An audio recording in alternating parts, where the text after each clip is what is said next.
Ahoj, moje meno je Peter Hudák a vítam vás v Spektrum Shope pri predstavovaní rôznych vychytávok. Dnes sa pozrieme na posledný typ tabatierok, a to tabatierok potlačených logami rôznych špionážnych a bezpečnostných služieb.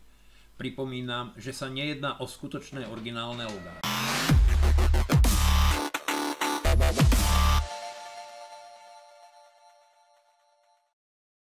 Uvedené tabatierky majú luxusné prevedenie a pomáhajú dotvárať osobnostný imidž užívateľa.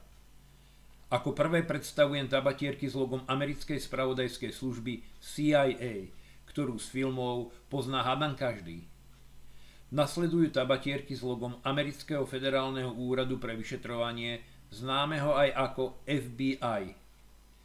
Ďalšou je tajná služba Spojeného kráľovstva, oficiálne označovaná ako SIS, ale známejšia pod označením MI6, teda rozviedka. Jej členom bol napríklad známy filmový James Bond.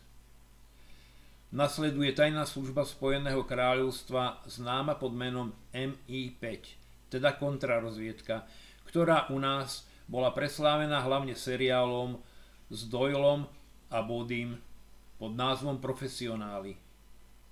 Ďalšou spravodajskou službou je izraelská organizácia pre výzvedné a špeciálne úlohy, známa pod označením Mossad.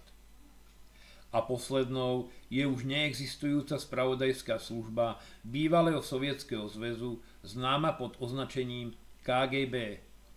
Tak, to by bolo na dnes všetko. Ak sa vám video páčilo, napíšte komentár, dajte like či video zdieľajte.